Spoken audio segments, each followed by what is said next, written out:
Earlier this month, I had another birthday that I assume falls in the second half of my life. This was also a big year for me as I was formally diagnosed with both ADHD and autism through two very different paths for different reasons. Now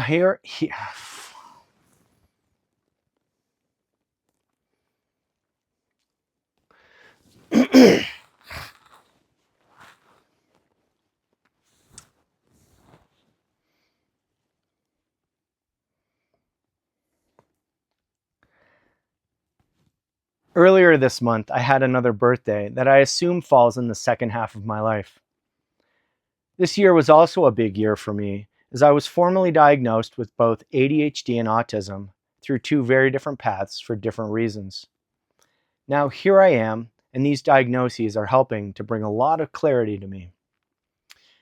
I'm another one in the long list of people with a late in life diagnosis seeking to make sense of things, not least of which is making sense of their career.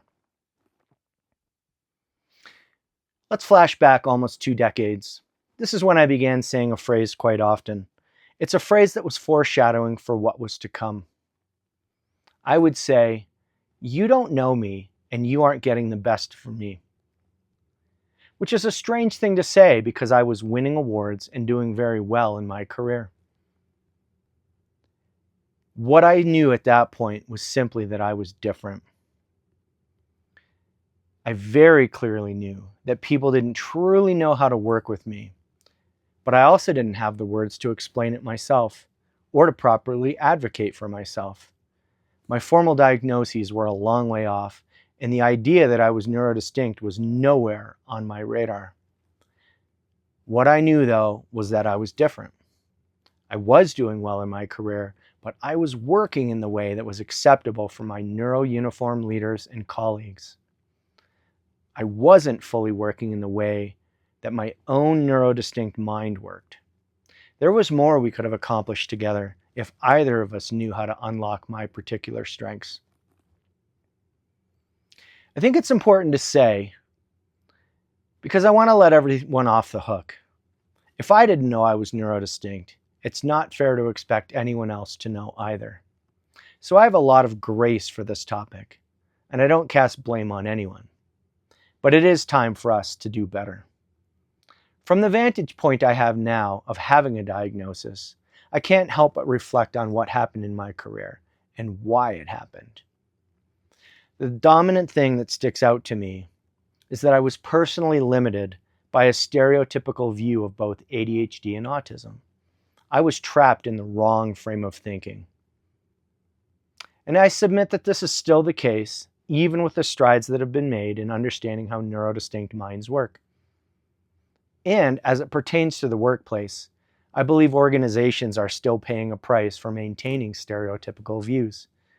And because of this, it means that our job is to reshape awareness so that we can focus on what people do well instead of on what they may not excel at.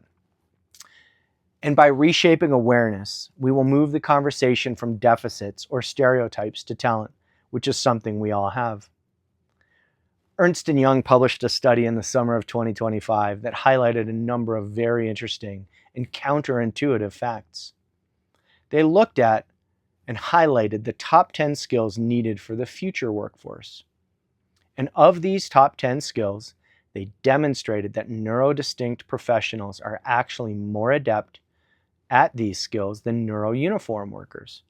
Not only that, they showed that creating a neuro-inclusive organizational environment enhanced those same skills by at least another 10% on average.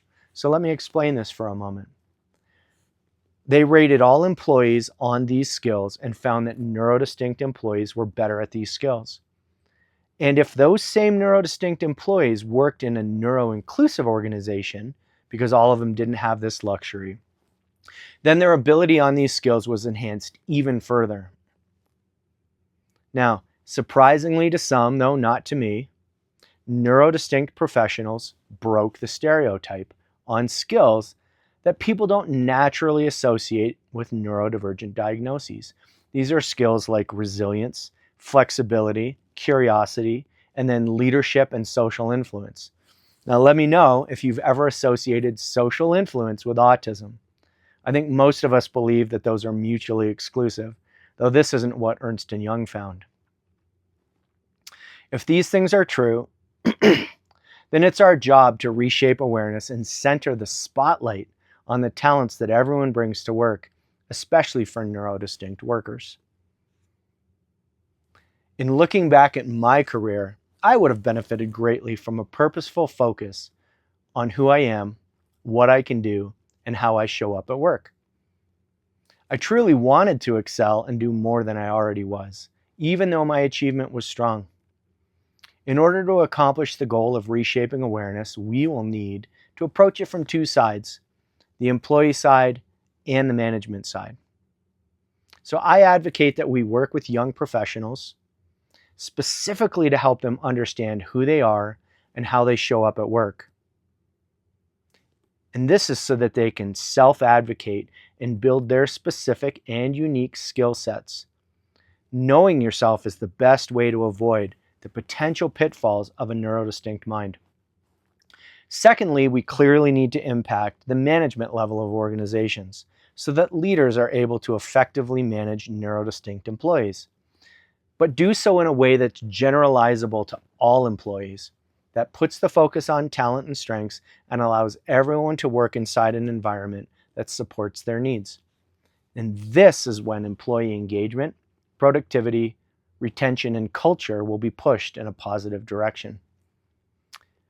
When I talk with leaders and share some of the practical ways that I've been impacted in work because of my neurodistinct mind, these are things that cut into my own productivity, my own engagement, and even into my own happiness. It's like watching a light get turned on. Most of these folks seem to be hearing these truths for the first time. Many people simply have no idea how neurodistinct minds are operating and the simple ways to mitigate potential negative impacts. It's not a complicated issue, and the solutions are actually somewhat obvious. Most of the solutions are already being taught in management programs, though they're rarely combined together and almost never over a long enough period to make a difference. We simply need to have the courage to have the conversation. And we need to do so without anyone needing to disclose a diagnosis or even have a formal diagnosis. The people management we need for the future needs to look different than it has looked in the past. Though, as I said, it's not complicated nor difficult. It simply requires intention. And that's my personal passion and mission going forward, to reshape awareness of neurodivergence and move the conversation from deficits to talents. What's fascinating to me is the stereotype that neurotypical people have it all together. This comes from the idea that typical is normal and non-typical or divergent is not normal. And this framework is harmful. The flip side of this idea is that neurodistinct people then wouldn't have it all together. And it puts the idea of deficits back into the discussion. But let's challenge the stereotype with one simple example. Think about the idea of emotional intelligence and leadership training programs. If the majority of employees and leaders have it all together, and these would be the neurotypical ones, why are there so many books, and why is there so much need for emotional intelligence and leadership training? It's because we're human, and the idea of typical and divergent need to go away. What we need is to be using better terminology that doesn't smack of a disease model, which naturally works against the idea of talent and quietly emphasizes deficits. The reality is that we're all humans and we have human traits. Now think about an audio mixing board in a recording studio, or the equalizer you can change in your car. You can move the dials up and down to change the intensity of each channel or trait. Well, every bit of our lives and every part of our personality is like a separate channel on the board. These are things like extroversion or introversion, energy levels, sensitivity to sounds, or even how we process information. Really, any way that we're human is its own dial or channel on the mixing board. And each of these can show up with a different intensity. But it's important to remember that each of these are just human traits. Autism, for instance, is a collection of traits. But the traits aren't autistic traits, they're human traits. And we have default settings for many of these traits.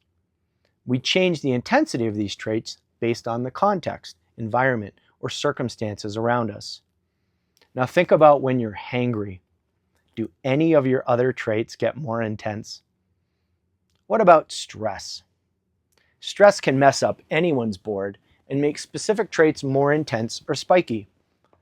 But when we finally eat or manage the stress, we're able to get back to our typical default settings. The default settings of people, though, are where we see the difference between neurodistinct and neurouniform people. Neurodistinct people have default settings on their board that have higher highs and lower lows and generally have a lot more varied looking board, while neurouniform people have a more narrow range and appear more uniform as a group. But in the end, everyone has the same traits, though with different intensities. Well, our lives are a massive board of the same human traits that everyone has. This framework means that none of this is pathology or disease. There's no need for us versus them. This framework puts the focus on what we do well and where and how we contribute instead of on deficits. And this is how we reshape awareness for neurodistinct people, how we elevate the conversation and ensure that we are all able to contribute based on our strengths.